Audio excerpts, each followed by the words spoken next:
Welcome to Garden Wise Adventures. My name is Malie, and today we're going to start another adventure. Now, I used to live in California, and I'd always wanted to grow ginger, and I tried it a couple of times and I could get it to sprout, but I never got it big enough to harvest. So now that I have my plant grow room, I decided I was going to look more into growing ginger and see what the possibilities were. Found a couple of really good videos, and I'll link those below, and decided to do an experiment. So I ordered some ginger.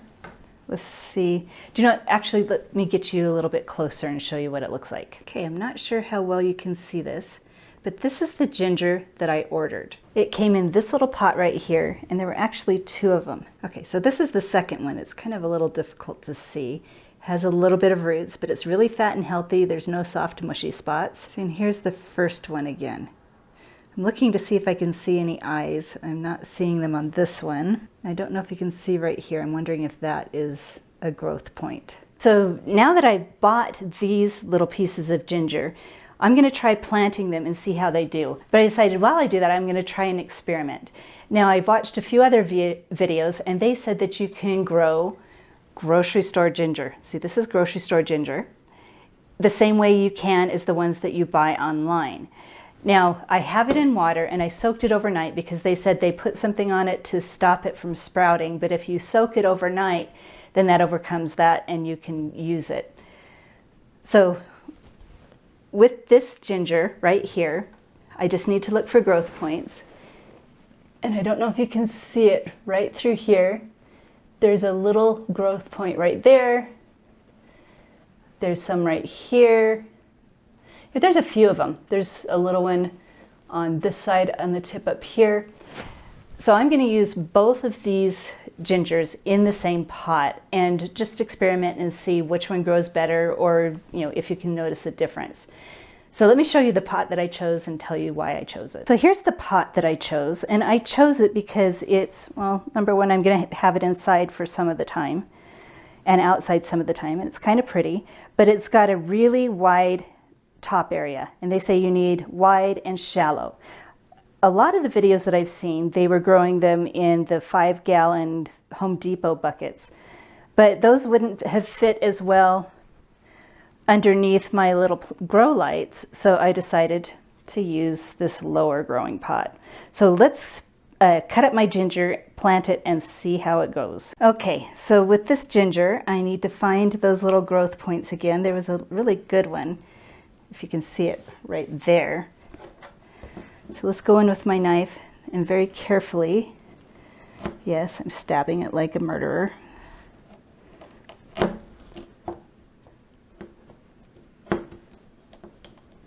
Oops.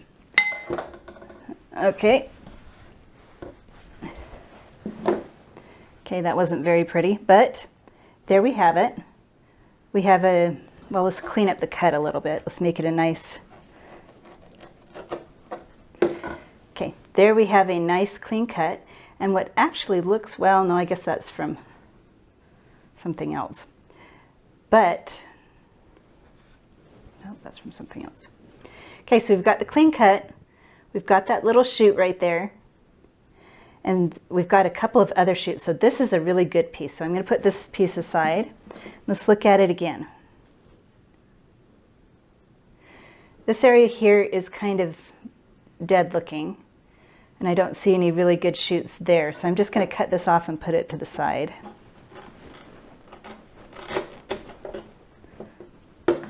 Although actually there's a shoot there. Let's cut off the dead area.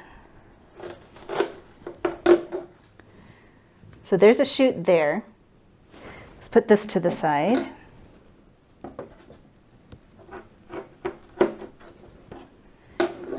There's a shoot on that one.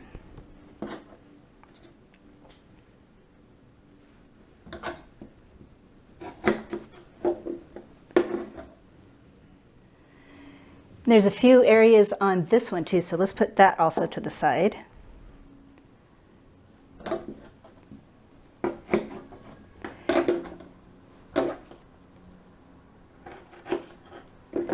And this tiny little guy right here has another shoot. So I'm going to use this in cooking later, and we'll just keep that one. So I'll put that one to the side. So here we have all of the ginger that I'm going to be using. Now the potting soil that I have in this pot is a well-draining yet moisture-holding mix, and it has some fertilizer in it, and I'll probably add a little bit of fertilizer later. So from what I've read, you need rich, well-draining soil. They don't want to rot, but they don't want to dry out. So let's plant a few of these and see how it goes. Now they say you just lay them under the soil and just cover them. They don't want to go very deep. And I'm going to put all of my grocery store ginger on this side, and then the 2 pieces of ginger that I bought on this side. So let's plant these here. I'm going to assume this is down and this is up with this ginger. So I'm going to put this one right here.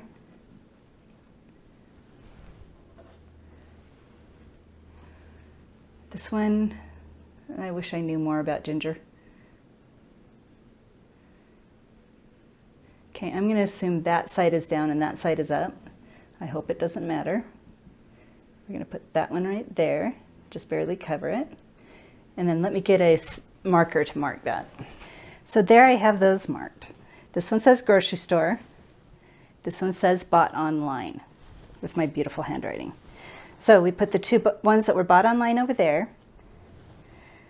Let's look at this one, see where the growth points are. They're right there. Let's just bury it a little bit under the ground or under the dirt. There's growth points on that one. A little deep. According to what I read online, you just barely want them under the surface.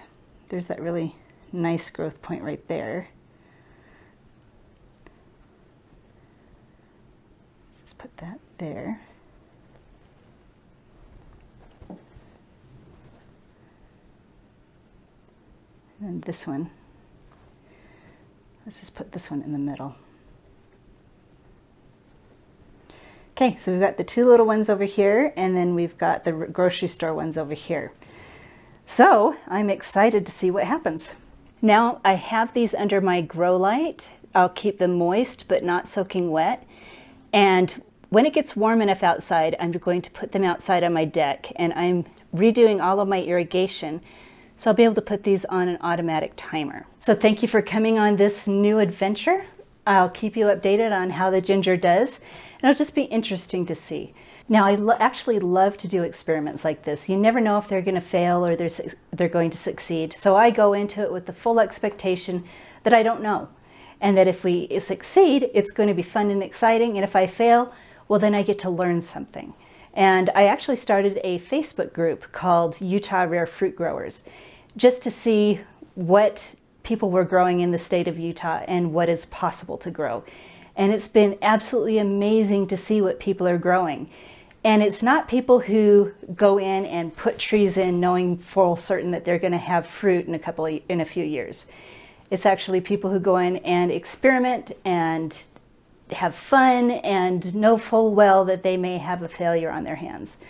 So anyway, that's what I really like to do. I like to try new and unusual things, and I always like to experiment. So I'd love to hear what you guys are experimenting with, hear some of your successes and your failures. It's the only way we get to learn, is when we try things and then share our results with others. So I hope you have enjoyed my videos. I hope you like and subscribe and share it with your friends, and go have a wonderful garden adventure.